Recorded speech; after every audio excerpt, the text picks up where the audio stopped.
Senhoras e senhores, muito bom dia, muito boa tarde, muito boa noite. O senhor está no portal Pensar Direito. O portal Pensar Direito engloba vários blogs e sites. Estamos iniciando o mês de julho com o portal Pensar Direito. É um prazer, meu nome é Carlos Henrique Alves Martinez, eu sou professor de Direito e de Psicologia, pesquisador e estudioso, um jornalista científico. Então nós estamos aqui trazendo várias notícias hoje, dentre elas uma notícia muito importante que diz respeito ao acidente que ocorreu com a companhia Lufthansa na Alemanha, por uma de suas empresas do grupo econômico, a Germanis. Então ela ofereceu indenizações por danos emocionais a familiares de vítimas. É muito importante que essa indenização por danos emocionais ela esteja separada dos danos financeiros. É uma nova forma de indenizar. Nos Estados Unidos já é comum. No Brasil, estamos através do dano moral, que diferencia-se do dano material. Eu, como advogado e bacharel em psicologia e grau formação psicólogo, digo sempre que o dano moral é importante. E aonde a gente fala do dano moral? A gente fala também do assédio moral. O assédio moral não só nas relações de trabalho, mas o assédio moral também nas demais e todas as relações, em todas as áreas e segmentos da sociedade. O assédio moral, ele traz para a pessoa enormes prejuízos emocionais e psíquicos, mentais. Então é importante que esse assédio moral seja também indenizado. É preciso que haja no Brasil uma cultura do assédio moral. E já está existindo. Assédio moral, por exemplo, é coletivo, é o dano moral coletivo no trabalho. Uma empresa pagou, o Dr. César Cabral me enviou um e-mail que a empresa pagou 2 milhões de dano moral por um assédio moral coletivo. Então o assédio moral coletivo já está existindo e é importante que as empresas se preparem para um trabalho preventivo. Esse trabalho preventivo é feito pela psicologia organizacional. Então é importante.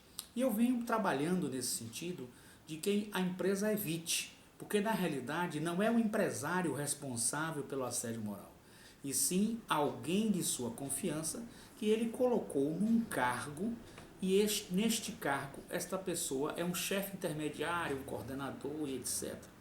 Então é preciso que nós possamos evitar o assédio moral para evitar o dano moral. Com certeza nenhuma empresa quer sofrer um dano moral, um assédio moral.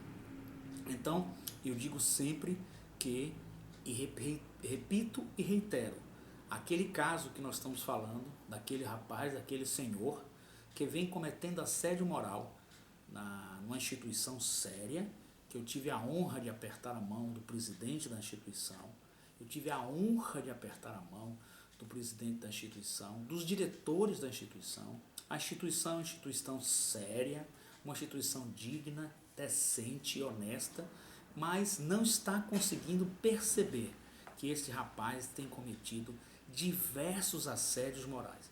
Nós temos recebido diversos e-mails, estão aqui os e-mails, e nós vamos soltando aos poucos ao longo dos nossos programas sobre a questão deste rapaz, dessa instituição que vem cometendo o assédio moral. Ele está nos assistindo, eu sei que o senhor está me assistindo, que com certeza deve estar muito preocupado.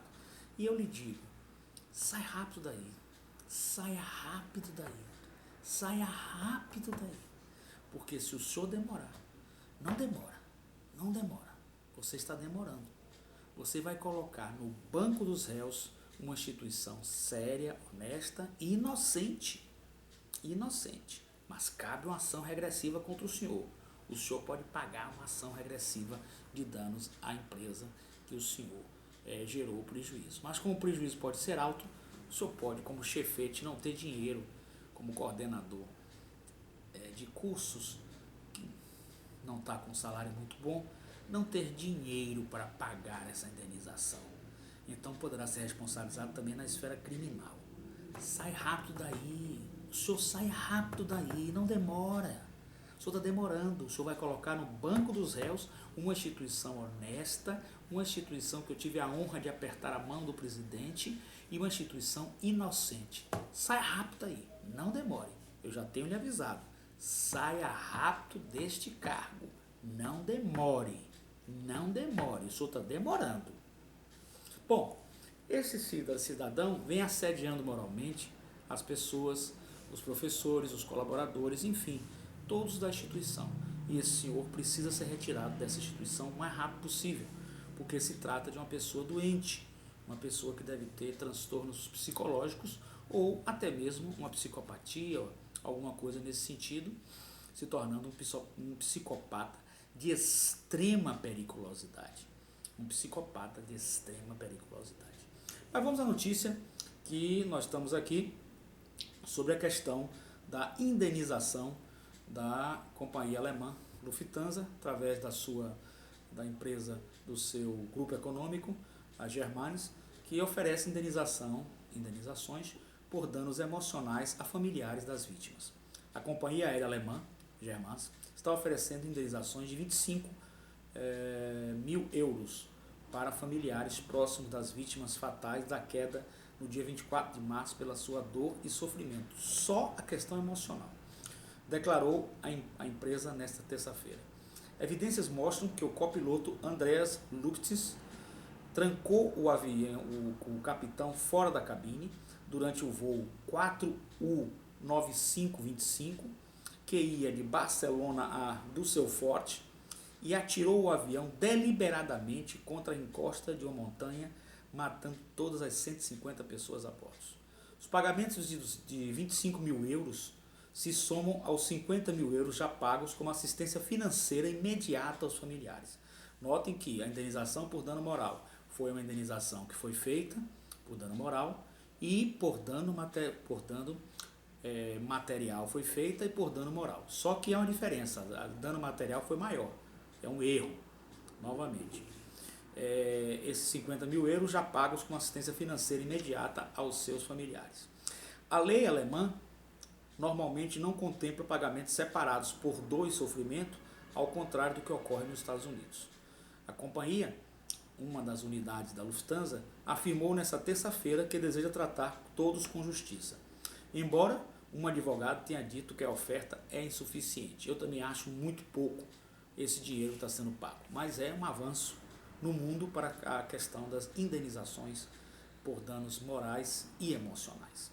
Então, as indenizações por danos emocionais serão feitas a pais, cônjuges, parceiros e filhos das vítimas e não serão exigidas provas dos danos sofridos para a efetuação dos pagamentos, disse a empresa. Lógico que não tem que ter prova, porque já está comprovadamente definido pela investigação aérea que houve suicídio do copiloto, trancando-se na cabine sozinho e jogando a aeronave nas montanhas nos Alpes franceses. Ele estava em estado depressivo e não foi avaliado terapeuticamente, psicoterapeuticamente, não houve uma avaliação correta, uma avaliação concreta do seu estado emocional. Isso é muito ruim e gerou então o quê? Gerou esse pagamento dessas indenizações. Então é preciso que tenhamos uma gestão da psicologia organizacional, porque se não houver uma gestão da psicologia organizacional, nós poderemos estar incorrendo em grandes equívocos e erros no tratar com as pessoas, com os colaboradores, etc, etc. E é preciso um processo de pesquisa do clima organizacional, justamente como uma espécie de detectar se um chefe é um psicopata, se um chefe precisa sair, se um chefe pode continuar no comando, se algum colaborador tem algum problema. Então nós temos um escritório de advocacia especializado em pesquisa do clima organizacional. Então nós temos vários clientes que participam desse processo. É um processo sigiloso, é um processo que não se dá o nome, se entra na empresa não se sabe o que está fazendo, se dá outros nomes como palestras e estudos e na realidade chega ao diretor, à diretoria sigilosamente as informações. Então, por exemplo, no caso deste rapaz, que eu reitero, saia daí logo, não demore. O senhor vai colocar no banco dos réus uma instituição séria, que eu tive a honra de apertar a mão do presidente. Uma instituição inocente. Saia daí logo, não demore. Eu estou lhe avisando, saia daí logo, não demore. O senhor é um assediador moral, covarde, covarde. Reitero o que eu disse, porque é um assediador que utiliza-se do seu poder, junto com a sua subchefe, que é uma senhora também covarde, mentirosa, enganadora e traiçoeira. Então nós temos uma pesquisa já encomendada, que o senhor não sabe, uma pesquisa do clima organizacional. Por isso não podemos revelar os nomes, porque fizemos algo sigiloso. Então o senhor sabe que tem muitos e-mails contra o senhor. Saia daí logo, não demora, não demora, porque o senhor vai colocar no banco dos réus uma instituição séria, digna, honesta e inocente. Saia daí logo. Sai daí logo, cara. Não demora. Você está demorando. Vai colocar no banco dos réus uma instituição séria e inocente, que eu tive a honra, uma instituição inocente, que eu tive a honra de apertar a mão do presidente desta companhia e tive a honra de apertar a mão da sua diretoria. Portanto, fora! É o que nós todos queremos para o senhor. Sua assistente foi vaiada pelos alunos. O que é que o senhor espera mais? O senhor e ela, rua, fora daí, que vocês não têm capacidade de estar aí e vocês estão prejudicando uma instituição séria. Sai daí logo, logo. O senhor vai colocar no banco dos réus uma instituição inocente. Não demora. Nem o senhor, nem sua assistente. Bom, parênteses próximos, voltando aqui ao caso da Lufthansa, que foi a companhia que o copiloto suicidou-se jogando o avião nos Alpes franceses, e que cada parente recebeu 25 mil euros como indenização por danos emocionais, exclusivamente os danos emocionais. Parentes próximos que vivem na Alemanha também podem requerer outros 10 mil euros por pessoa como indenização por quaisquer problemas de saúde, sem precisar comprová-los, acrescentou a companhia. Então, essa informação está na internet, no MSN Notícias. Familiares e passageiros mortos na queda do avião da Germânia recebem indenizações por danos emocionais sofridos por este trágico acidente, cuja responsabilidade é da companhia. Por quê? Porque a companhia, ao contratar um funcionário, ela tem o dever em elegendo e em vigilando, em elegendo e eleger, e em vigilando e em vigiar. Então eu nomeio porque eu elejo o melhor colaborador e eu tenho que acompanhá-lo, fiscalizá-lo, não só nas suas funções, mas também na sua saúde mental. A sua saúde mental é de grande importância para a questão do servidor estar ou não na companhia. Fora disso, nós estaremos cometendo grandes equívocos, poderemos estar cometendo grandes equívocos e prejudicando as pessoas, o que não é correto. Nós temos que a saúde mental do trabalhador, ela é muito importante. Ela é muito importante. E hoje nós trabalhamos com o processo de diagnóstico da saúde mental do trabalhador. Eis aí a grande questão da gestão da psicologia organizacional. Um dos grandes sintomas que nós estamos estudando é o transtorno psicológico, o transtorno mental, da questão da dissociação. É o transtorno dissociativo. Esse transtorno dissociativo, ele pode migrar tranquilamente para o transtorno do estresse pós-traumático, bem como ele pode migrar para o transtorno somatoformes, ou vice-versa, né? O transtorno do estresse pós-traumático é um transtorno gerado por estresse.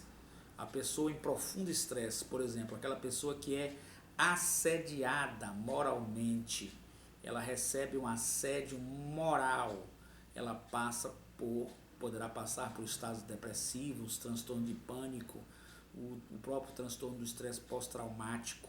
E esse estresse leva a pessoa a ter diversos problemas que podem culminar com transtornos dissociativos, evidentemente. E no caso da pessoa que sofre o assédio moral, seja no trabalho, seja um preso acusado que seja inocente, ele também é assediado moralmente. Seja aquele em que seu retrato passa na mídia e depois é considerado inocente, ele é também assediado moralmente. Então ele passa a ter este transtorno, e esse transtorno é extremamente prejudicial à saúde mental da pessoa e do trabalhador. Então, com certeza, as empresas, as companhias não querem, em hipótese alguma, que os seus colaboradores passem por quaisquer tipo de transtornos psicológicos e prezam, com certeza, pela sua saúde mental. Então, é importante diversos trabalhos como treinamentos, palestras, estudos, pesquisa do clima organizacional, dentre outros, para justamente equilibrar o seu colaborador, para que ele possa ser uma pessoa normal, equilibrada, dentro das suas dificuldades da vida real, do mundo real que todos nós passamos, toda a sociedade passa, mas enfrentá-los com tranquilidade e poder produzir cada vez mais de forma prazerosa para a sua companhia, para que a companhia tenha um sucesso, já que o capital humano é extremamente importante. Então nós temos que o assédio moral feito, como é feito no caso que eu estou citando aí, extremamente prejudicial. Extremamente prejudicial. Só pode ser oriundo de um psicopata e com sua parceira, a sua assistente na coordenação. Pessoa que foi vaiada pelos alunos, mostrando a sua incapacidade, a sua falta de empatia com as pessoas. Pessoas de extremamente personalidade desviante, de condutas desviantes. E o senhor sabe que eu estou falando com o senhor. Saia daí logo. O senhor vai colocar no banco dos réus uma instituição inocente cujo presidente eu tive a honra de apertar a mão. E diretores honestos, direitos, que não estão percebendo que o senhor e sua assistente, neste cargo de coordenação, são verdadeiros psicopatas que querem derrubar, inclusive, e conseguiram derrubar o coordenador anterior, através de suas manobras como psicopatas que são. Bom, despersonalização e desrealização. A despersonalização e a desrealização são sintomas que podem surgir associados ao pânico, à ansiedade e ao medo, e pertencem a um grupo de sensações, sentimentos conhecidos por dissociação. Existe uma escala que avalia o grau de dissociação, que varia numa pontuação entre 0 e 10. Por exemplo, algumas das pessoas com perturbação de pânico obtêm na escala valores entre 4 e 5. Muitas pessoas com ataques de pânico afirmam que os ataques começam com a experiência de personalização e de desrealização. As sensações de dissociação são muitas e variadas. A dissociação significa não estar associado a si mesmo e não estar associado à realidade externa, ao mundo externo. É uma espécie de fuga esquiva, né? E não luta, né? Ou seja, há um trauma e há uma psicorreação da pessoa em voltar-se para si e viver no seu mundo, que não é o mundo real. Ou a não satisfação consigo mesmo e a fuga de si mesmo. Então, as sensações dissociativas, dentre outras, nós podemos ter sensibilidade à luz e ao som, visão em túnel, sensação de que o corpo aumentou, sentindo-se maior do que o normal, sentir que o corpo diminuiu a proporções mínimas, objetos parados parecem mexer-se, estar a guiar no carro e a perceber-se de que não se lembra de uma parte ou da totalidade da viagem, estar a ouvir alguém a falar e a perceber-se de que não ouviu nada ou partes do que a outra pessoa disse, a pessoa fica voando. Por vezes ficar a olhar para o espaço e não ter noção de que o tempo passou.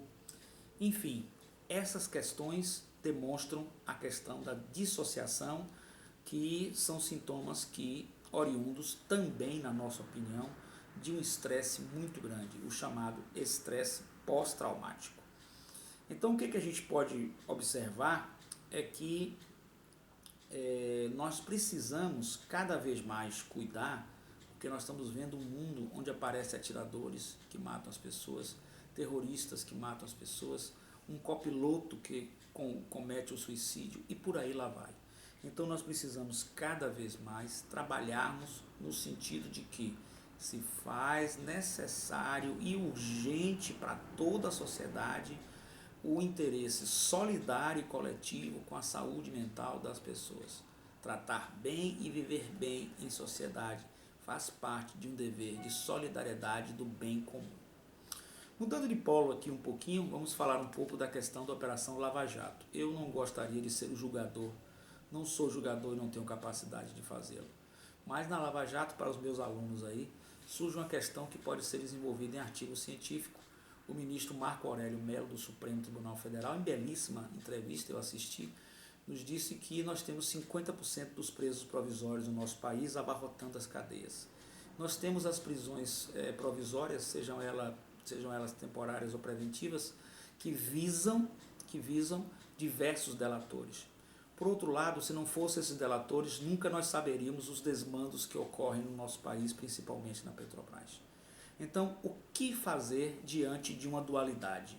Garantismo penal, são garantias do cidadão, versus verdade real no processo penal. Eis um tema excelente para artigos científicos.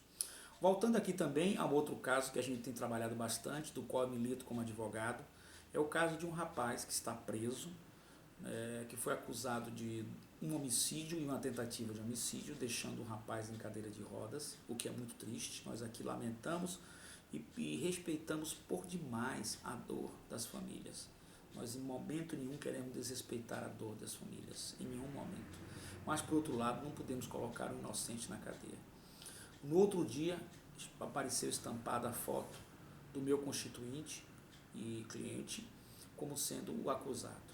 Não existe prova de balística, não existe prova de pólvora nas mãos, não existe nada, absolutamente nada. Não existe testemunha descompromissada, não existe nada. Só existe uma coisa, o declarante, vítima, uma das vítimas, que numa festinha, é natural, num bar Santa Clara, ele ingeriu bebida alcoólica das 10 horas até 1 hora da manhã, que é natural. Ao sair no estacionamento, onde não tem câmeras, onde não tinha iluminação, ele, de susto, recebeu aquilo, uma coisa apavorante para qualquer cidadão, qualquer pessoa, receber uma pessoa com revólver e atirando nele. Ele então, depois de toda essa conjuntura de jornais, de televisões, etc., da mídia, ele acaba reconhecendo este rapaz. O reconhecimento está falho. Não porque ele queira, talvez, eu tenho debatido isso, mas porque nós temos falsas memórias, nós todos, seres humanos. E quando nós estamos sob estresse, a nossa memória tende a nos iludir, a nos enganar. Nós podemos viver, no momento de estresse, uma espécie de desrealização passageira, temporária. Então nós temos uma falsa memória. E essa falsa memória, ela vai o quê? Ela leva a uma visão distorcida da realidade. E isso poderia e pode ter ocorrido no caso concreto do nosso constituinte, porque o rapaz pode ter se equivocado e está insistindo nisso.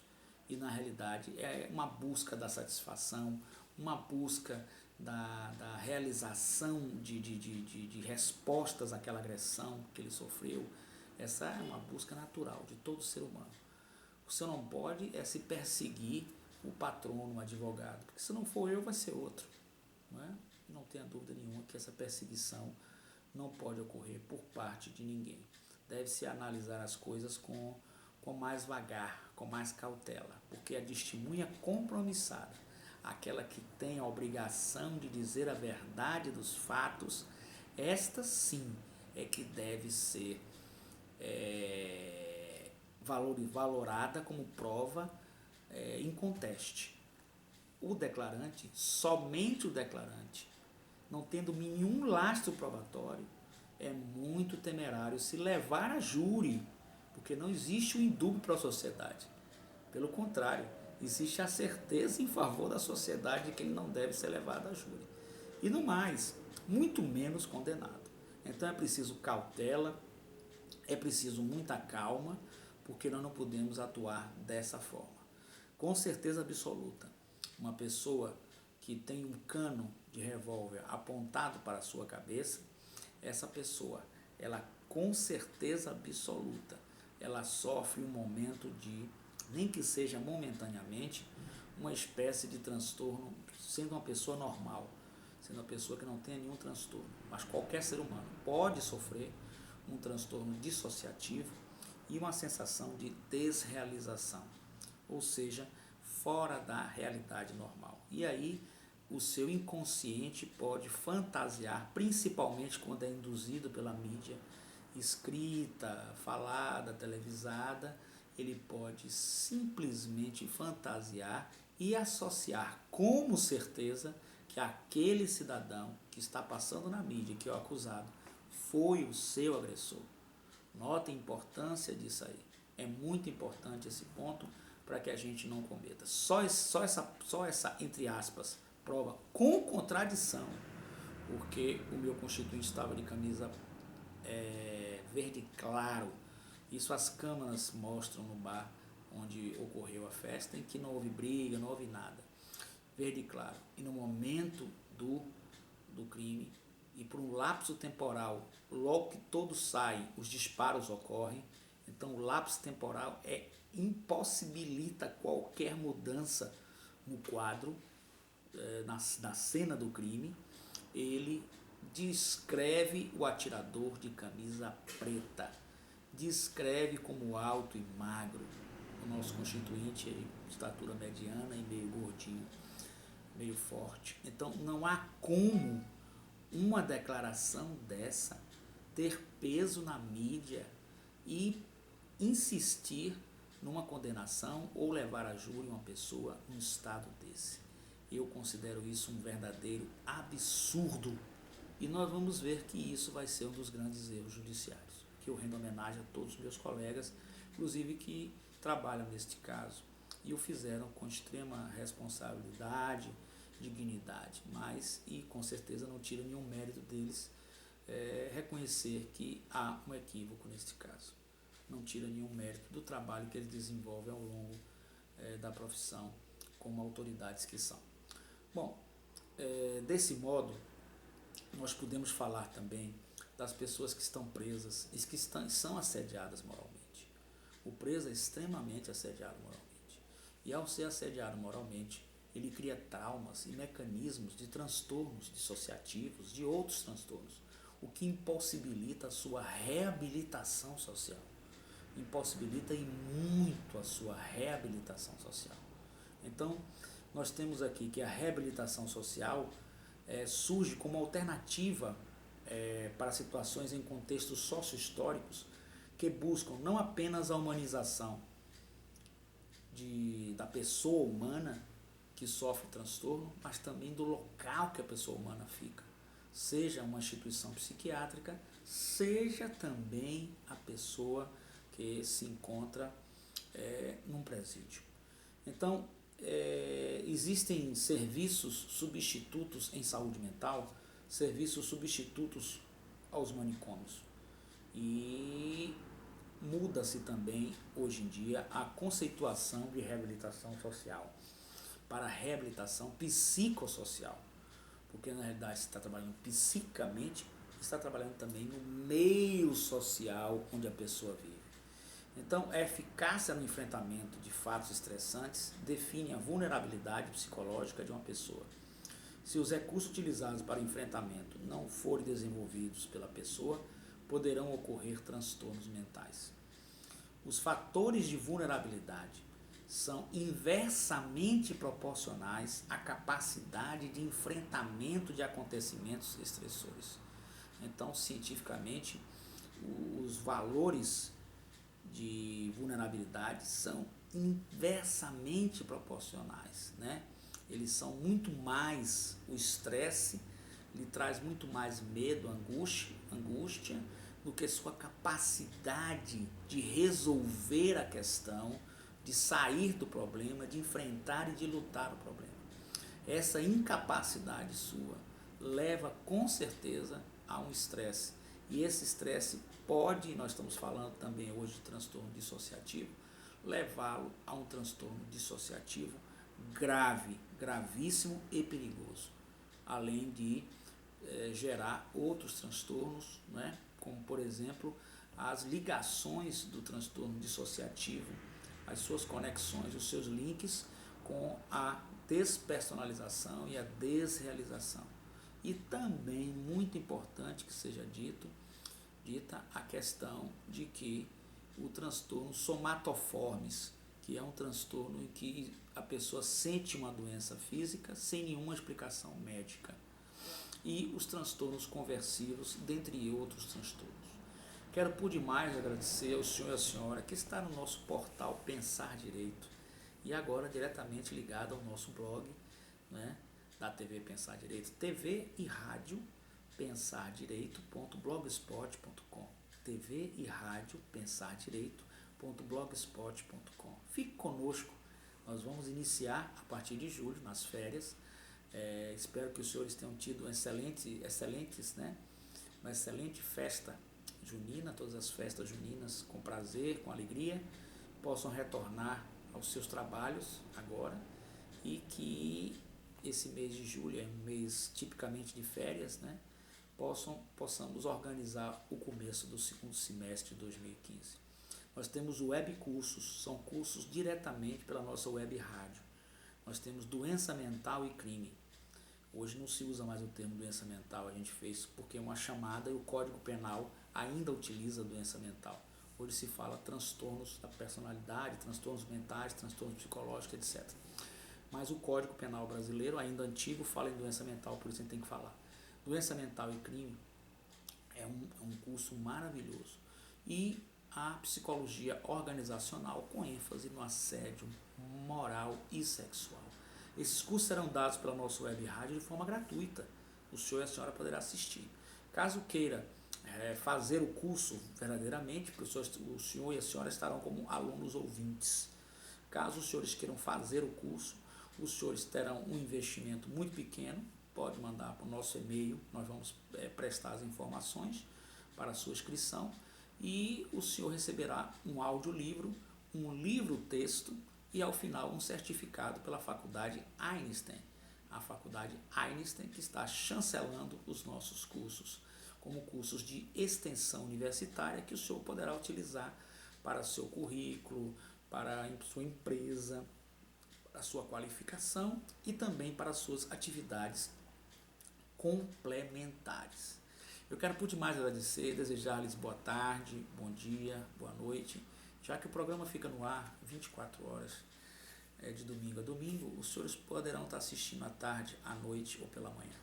Mais uma vez, muito obrigado e muito obrigado ao portal Pensar Direito e nós estamos então associados ao portal Pensar Direito no TV e rádio pensardireito.blogspot.com. Assista também a nossa radiojurídica.zig.net e assista também a Rádio Psijudicial, radiopsijudicial.blogspot.com. Todos estamos no portal Pensar Direito, o portal com informação qualificada, informação educacional, informação precisa, informação crítica, fora do senso comum e dentro de um senso científico, um jornalismo de verdade, a verdade por trás da notícia, um jornalismo científico. Muito obrigado a todos e até o próximo programa. Nós já estamos iniciando a partir do dia 7 os nossos cursos, web cursos, que os senhores poderão assistir pela internet. Muito obrigado, até o próximo encontro nosso. Fique conosco, Portal Pensar Direito, o portal da informação qualificada, a melhor informação da mídia aqui no Brasil. Sei também que nosso portal Pensar Direito é assistido em todas as partes do mundo, em mais de 145 países. Muito obrigado. Tenho recebido e-mails muito de Portugal, da Espanha e até mesmo da Flórida, nos Estados Unidos, com um brasileiro que nos assiste lá. Um grande abraço a todos vocês. Muito obrigado. Fique conosco, participe, mande seu comentário, assista aos nossos cursos como aluno ouvinte, gratuito, ou como aluno matriculado e inscrito. Muito obrigado a todos. Informações pelos nossos e-mails. Só Tribunal Júri, S de Sérgio, O de Orlando, Tribunal Júri com J de Jato, JURI, @hotmail.com. Muito obrigado. É um prazer estar com o senhor e a senhora. Até a próxima, se Deus quiser.